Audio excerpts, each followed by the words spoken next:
This is Revealing Russia, a series of programs in which the Voice of Russia explores the nation's history, culture and relations with the West. My name is Brendan Cole.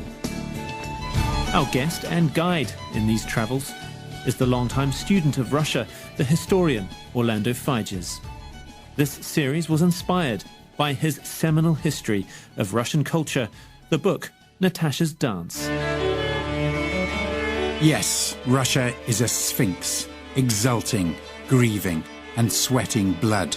She cannot sate her eyes that gaze and gaze at you with stone-lipped love and hate. That reading was from the poem The Scythians by Alexander Blok.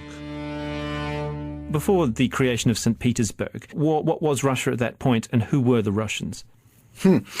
Well, I like to think of Russia as a Eurasian landmass, which is culturally a little bit like a sort of revolving door. It doesn't have any clear geographical borders to defend.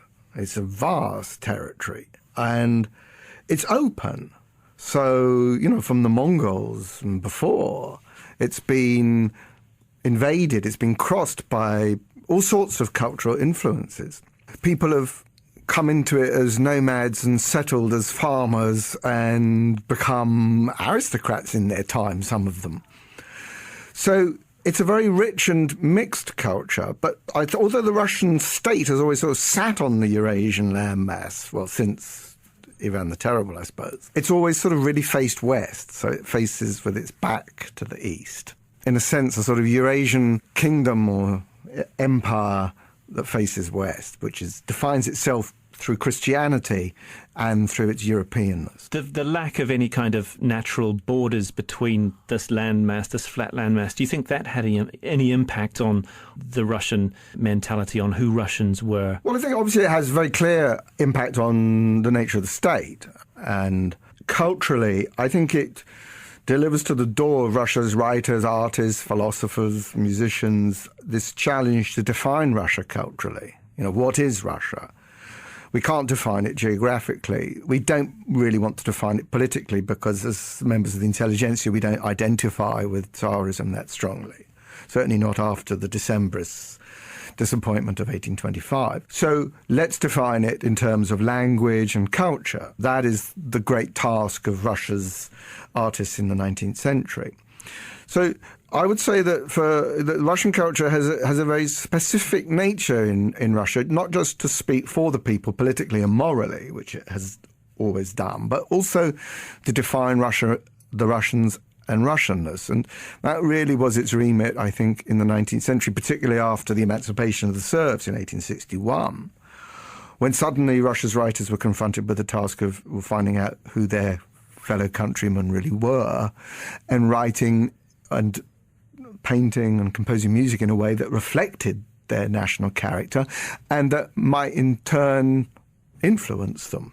So was there a flurry of inspiration following the emancipation of the serfs? Yeah, until 1861 they were serfs, so they were essentially chattel, human chattel, and although they might have been seen with a good deal of sentiment as sort of sentient people, they weren't necessarily studied with the same urgency as they were after 1861 when these serfs became fellow citizens. And although only a small minority of the newly emancipated peasants were literate, the hope of the intelligentsia was to develop schools and rural institutions through the Zemstvos and other land-based organizations so that in turn they might become literate and be integrated into the nation. And so nation building in a democratic sense was very much part of the intelligentsia's remit from the 1860s. And I think one could call populism in that sense a national creed. The intelligentsia studied the people, they devoted themselves to the people. Many students left their lecture halls in the 1870s to go and put themselves at the service of the people and their liberation and agitate for revolution. But Russia's artists and writers very much saw their task as not only studying the peasants and learning from them in many ways, but reflecting their life in literature and art and writing in a way that express their language, and which might, in turn, as I say, be a literature that peasants would one day learn to read.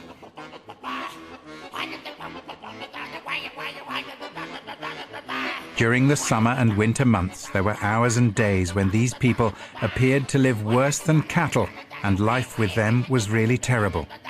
They were coarse, dishonest, filthy, drunk, always quarrelling and arguing among themselves, with no respect for one another, and living in mutual fear and suspicion. Who maintains the pubs and makes the peasants drunk? The peasant. Who robs his neighbour, sets fire to his house, and perjures himself in court for a bottle of vodka? The peasant. Yes, it was terrible living with these people. Nevertheless, they were still human beings, suffering and weeping like other people, and there was nothing in their lives which did not provide some excuse. That was from The Peasants, a short story by Anton Chekhov, written in 1897. Was there a degree of idealization of the peasantry after 1861? Because it wasn't, certainly artists and writers may have drawn on their influence, but a writer such as Leo Tolstoy, he in part tried to live like a peasant, but on the other hand, he liked to go to the salons and so on. He never really figured out how he could have those two competing aspects of himself. That is the dilemma of much of the Russian intelligentsia in the later 19th century, that they want the peasants to be the image that they imagine them to be. They want them to be the harbingers, the foot soldiers of this new democracy, this new democratic nation they want to build with them. And they idealize much in their way of life. Their community, the peasant commune is idealized by the Slavophiles as a sort of moral choir. They idealize their simple way of life, their innate socialism as they see it, their democratic instincts. All of this is something idealized by the democratic intelligentsia. But at the same time, they're wary of them as, Tolstoy himself, much frustrated by his own peasants' reluctance to sort of take his benevolent, enlightening initiatives for what they were. So his attempt to give them the land before they were emancipated was rejected by the peasants. Tolstoy then tries to, he develops rural schools and tries to teach them, but at the same time, many of the peasants were rather sceptical of this sort of lord trying to help them. There's a wonderful scene, actually, which epitomizes this. I think when Repin, the great painter, went to paint one of his many portraits of Tolstoy, I think in the early 1890s, and he goes to Yasnaya Polyana to visit the great writer, and he's sort of dressed in his peasant garb and wants to show Repin, who of course comes from a serf background, how to use a scythe. He's seen a group of peasants walking by with some scythes, and he takes one of the scythes off the peasants and shows Repin how to use it. And Repin writes that the peasants looking at him, he had never seen in the face of a peasant the look of irony before.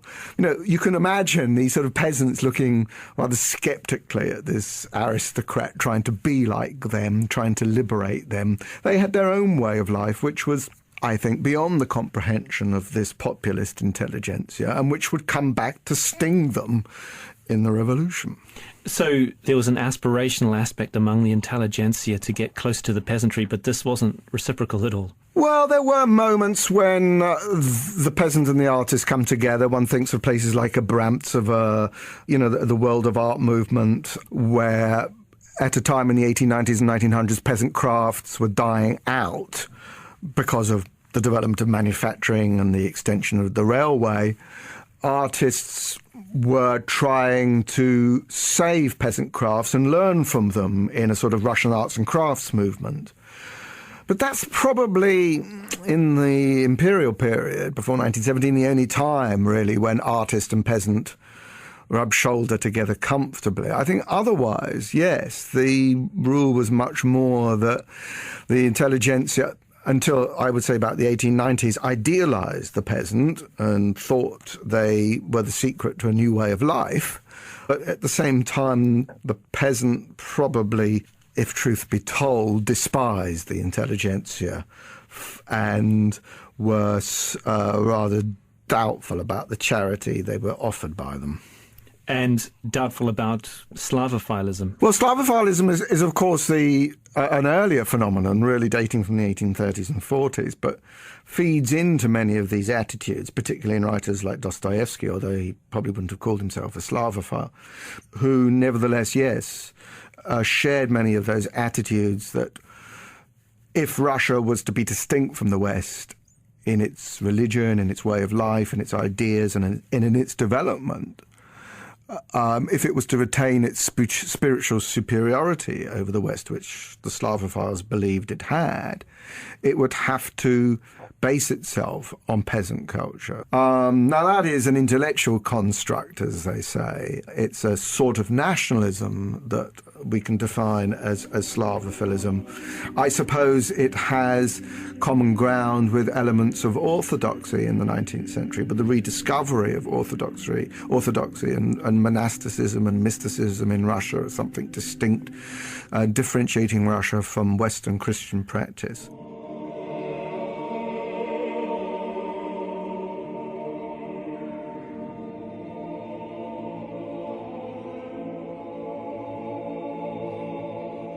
The Russian Church is contained entirely in its liturgy, and to understand it, there is no point reading books. One has to go and see the church at prayer. The Russian Orthodox service is an emotional experience.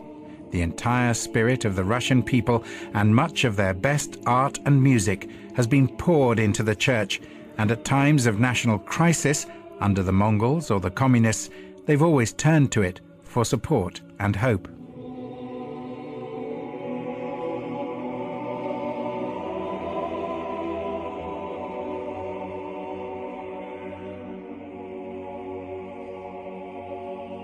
Would you say that this choice of religion for Russia was a turning point for its culture?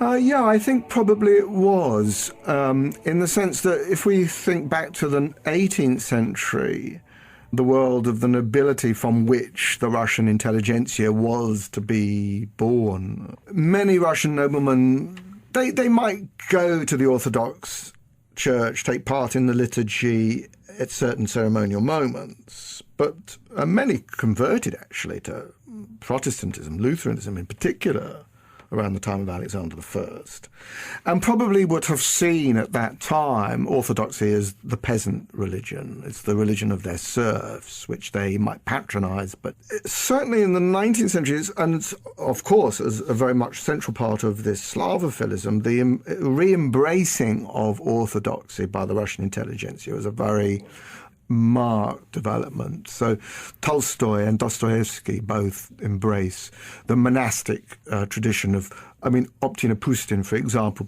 becomes, a place of pilgrimage in the pages of Tolstoy and Dostoevsky and in their lives themselves. Going back to what we were talking about before, this Slavophile idea of what makes Russia separate, the notion of the Russian soul is important here. That too is a cultural construction. It features arguably first in the pages of Gogol, the idea that in the Russian belief system, in the Russian peasant, in Russia's mission as the true seat of Christianity, there is something morally and spiritually superior to the materialism of the West. And that's an idea that many, many people, not just in the 19th century, but in the 20th century, run with. And of course, then it's sort of given a Christian gloss, or it's given a Christian interpretation by writers who associate it with, this mystical tradition of orthodoxy, which becomes so important for people like Dostoevsky in particular. So it was something that could unite the Russian people, this idea of orthodoxy, this Russian soul, so to speak. Absolutely. And for the Slavophiles, that is the basis of democracy, that Russia's collectivity is to be defined by its subordinate, by its community in this spiritual sense. And it's democratic in the sense that for the Slavophiles, you can't be part of a genuine collective unless you volunteered into it. So that for them, even in the 1830s, means the serfs must be emancipated. But through their Christianity, they will find themselves in the same nation as the Russian intelligentsia nobility through this subordinate. It's hard to overstress the importance of the fact that Russia received its Christianity from Byzantium and not from the West. It was within the spirit of the Byzantine tradition that the Russian Empire came to see itself as a theocracy, a truly Christian realm where the church and state were united.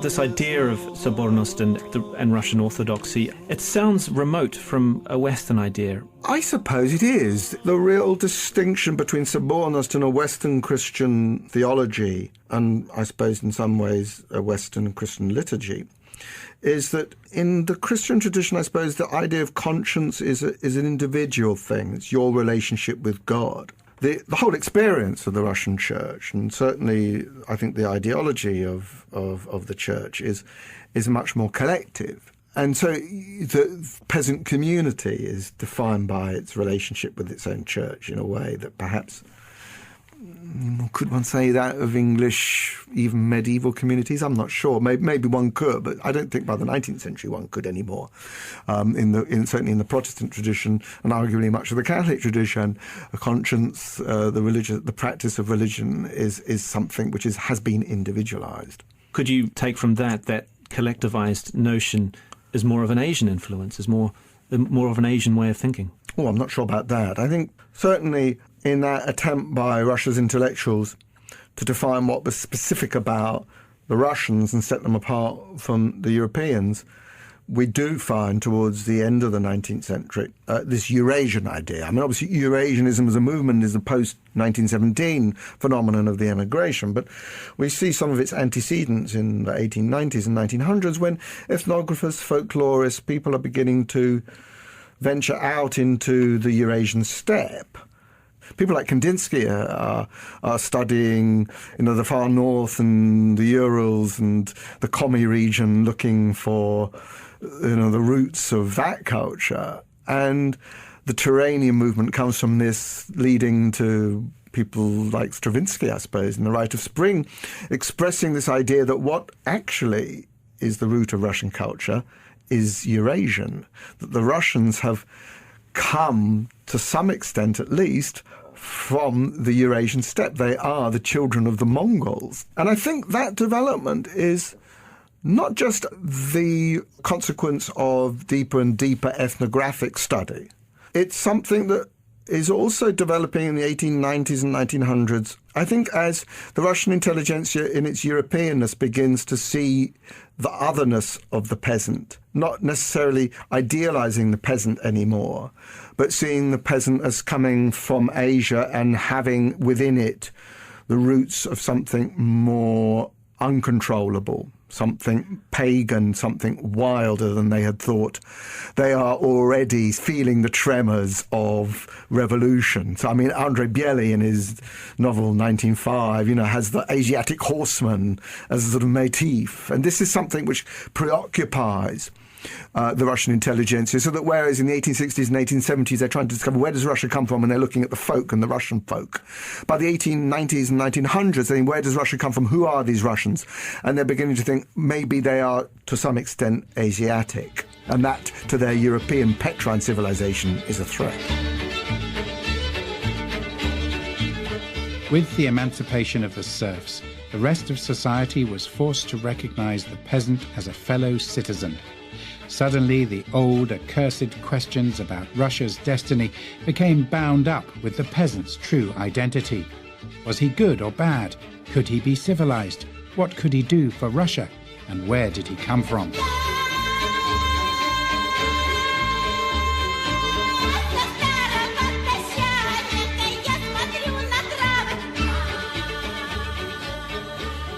(1861), the emancipation of the serfs. At that point, who were the Russians? I think that was exactly the question that artists of the time, writers of the time were asking themselves. Because, previously they'd been serfs for the most part, and the intelligentsia hadn't been forced to answer that question. But now that they were fellow citizens, these peasants, they had to confront them. So you see a new sort of ethnographic inquiry into the Russians, who they are, from the 1860s. You see folklore museums, ethnographic museums being founded from the 1860s. You see artists like Repin drawing the peasants in his sketches, for example, for the Volga barge haulers painting, in a way that is very ethnographic. Kramskoy, one of the other wondrous painters of the 1860s and 70s, breaking away from the academy and its academicism, are painting the peasant in a really new way as, you know, an individual human being, not as a figure of genre painting, but as an individual full of dignity and humanity and faults and weaknesses, but as an individual. And that new ethnographic sort of confrontation with the peasant is part of this broader project to try and find out, who are the Russians? Who are we? Because we, as the intelligentsia, may have lived our lives as Europeans, but now we have to find our nation with these peasants and discover who we are as Russians. We may search for the answer in religion, in language, in our folklore, in our rituals and beliefs, but ultimately it's in the folk that we must find that. And in doing that, we will find out who we are. So there's an element of democratic liberation of the artist as well as discovery of the people in that endeavour, which preoccupies Russian artists, writers, folklorists, thinkers like Vladimir Stasov, who promotes much of this nationalism in the arts. It inspires them to try to find out who are the Russians, where they come from. So they study Russian folklore, their funereal rites, Russian decorative motifs on the friezes of their peasant huts. They study everything in the Russian peasant way of life to try and find out where it comes from and who these people are.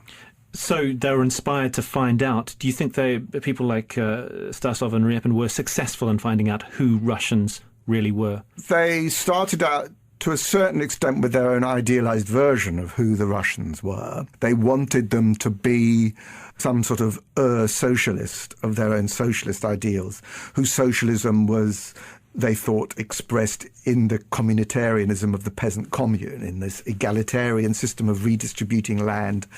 This was a wonderful socialist idea. Whether the commune in reality was like that is another matter, and actually they were to discover many years later that, as Gorky was to describe it, for example, in the 1900s, that the peasant village was full of greed and selfishness and malice and everything you would expect when you put a number of human beings together in conditions of relative poverty. But I think that in the course of their endeavours, to discover who the peasants were, as they dug deeper and deeper, they realised actually, certainly by the end of the 19th century, that the Russian peasant was not as European as they thought. The peasant, far from being a sort of collaborator in the civilizing project of European Russia, which they wanted to build, the peasant was actually rather other. He was much more pagan, perhaps, than he was Christian. He was a lot more violent. Drunkenness was quite widespread in holiday times. And by the 1890s, I think they're discovering that the Russian peasant is actually rather more Asiatic than they had thought.